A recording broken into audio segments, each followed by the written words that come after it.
بسم الله الرحمن الرحيم. السلام عليكم متابعي تاع القناة تكنو. اليوم ان شاء الله نديرو الملخص تاع لا partie 3 du premier chapitre qui porte sur les intégrales simples et les intégrales multiples. Donc on a vu la première partie درنا ce qu'on appelle les intégrales simples. Dans un petit résumé, un petit rappel. Alors, la première partie, donc on a décidé les intégrales simples. Deuxième partie, on a vu les intégrales doubles. Inch'Allah, on dira la partie 3 qui porte sur les intégrales triples. Donc on a vu une intégrale simple, on la note comme ça, une intégrale double comme ça sur un domaine défini, et intégrale triple, ça va être comme ça sur un volume.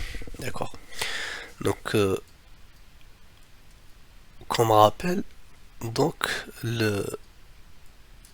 comme j'ai dit pour les intégrales doubles, tout ce qu'on a fait, si vous voulez, pour les intégrales simples, ça reste valable en fait pour les intégrales doubles. D'accord. Et ça reste valable aussi pour les intégrales triples. D'accord. Pourquoi? Parce que on a vu dans la partie 2 qu'une intégrale double, c'est quoi en fait? C'est, si vous voulez, si on peut dire en fait, c'est deux intégrales simples. D'accord. Sur un domaine xy. D'accord. Donc on a dit que calculer une intégrale double revient en fait à calculer, d'accord, sur un domaine D, bien sûr, revient à calculer deux intégrales simples. Donc une fois, on va dire par rapport à la variable x, et une deuxième fois par rapport à la variable y, f de x, y. On a vu qu'on a dit c'est grâce à ce qu'on appelle théorème de Fubini. D'accord. On a vu aussi dans le chapitre, dans la partie 2 pardon, de ce premier chapitre, que évaluer une intégrale double, en fait, il faut deux étapes. La première, c'est bien définir le domaine D, d'accord, le domaine d'intégration, parce que هو اللي راح يعطيكم يخليكم déterminer, on va dire, ça permet en fait de déterminer les bornes d'intégration. D'accord. Définir bien le domaine D vous permettra de connaître les bornes d'intégration. Étape 2, on passe au calcul. Et calculer une intégrale double, ce n'est rien d'autre que calculer deux intégrales simples grâce au théorème de Fubini. D'accord. La même chose ici, donc maintenant, grâce au théorème de Fubini, d'accord, les intégrales doubles, le domaine simple, les chevena, c'était A, B fois C et D. D'accord.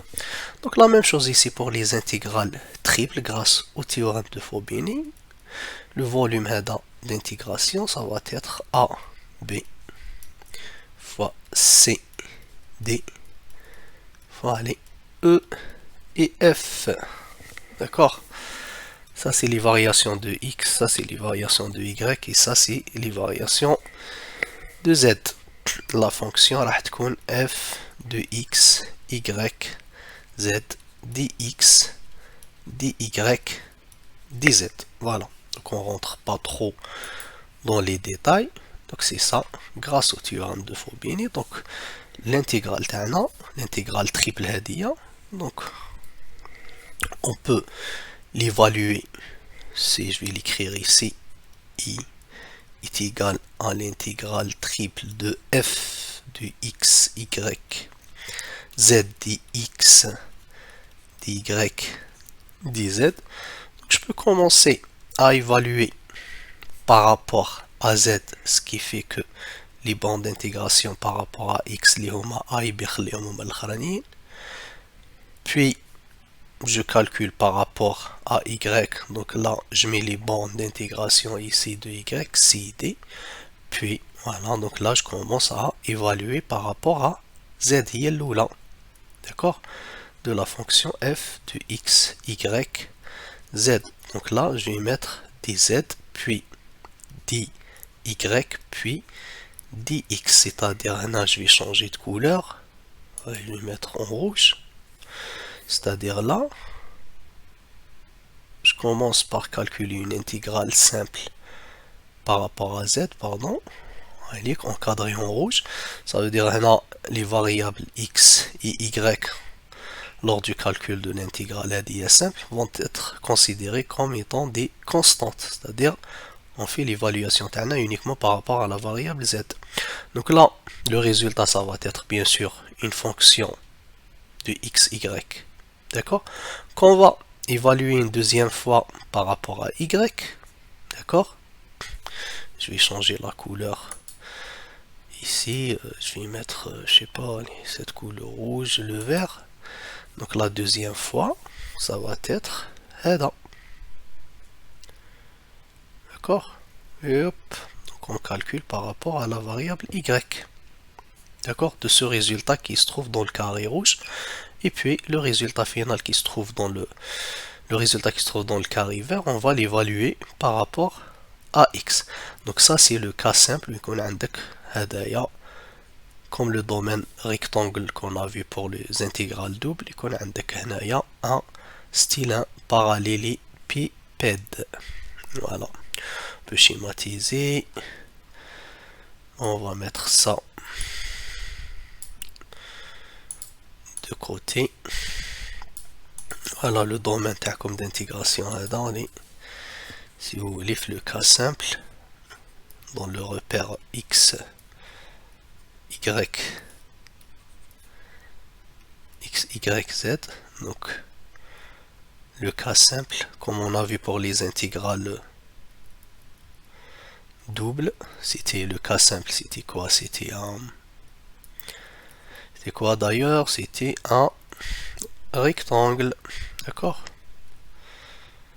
Et là, hop, E et F.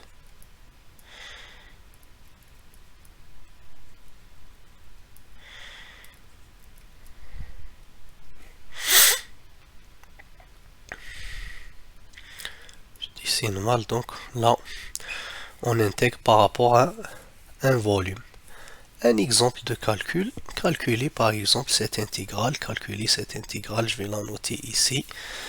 Difficile de se positionner avec ce tableau là. Donc allez, calculer cette intégrale i égale l'intégrale triple de la fonction x plus 3yz, d'accord. Donc ça va être dx, dy et dz. Et le domaine d'intégration, c'est entre x varie entre 0 et 1, y varie entre 1 et 2, et z varie entre 1 et 3. Donc d'après ce que j'ai expliqué ici, d'accord, là, donc le calcul de cette intégrale, voilà, revient à calculer trois intégrales simples. Si je me permets de dire trois intégrales imbriquées. Donc le cursus تاعي ما حبش يجي لهنا, hop, je vais le noter ici. Donc je laisse tel qu'elle est. Je vais mettre les bornes d'intégration par rapport à x, d'accord, puis par rapport à y, puis par rapport à z. Donc ça c'est dans la notation. Mais donc moi je vais commencer par évaluer cette intégrale bien évidemment par rapport à z, d'accord, parce que les bandes d'intégration, ceci dit que vous pouvez intervertir, hein. Vous pouvez calculer, commencer le calcul par rapport à y, par rapport à x, c'est comme vous voulez, c'est commutatif, d'accord. Et puis, je laisse là. Donc là, ça va être la deuxième, c'est dy. Puis, en dernier, je vais évaluer l'intégrale TI par rapport à x. Maintenant, il y a pas un peu d'esthétique. Donc, je vais prendre le vert. Et donc, pour bien illustrer le calcul, donc on va évaluer cette intégrale qui se trouve dans le carré vert. Je vais l'appeler A. D'accord, donc l'intégrale A, je la note ici, égale, c'est une intégrale simple, d'accord, voilà, de x plus 3 y z. Donc là, je suis en train d'intégrer par rapport à z. Ça veut dire y et x ici sont considérés comme étant des constantes. D'accord.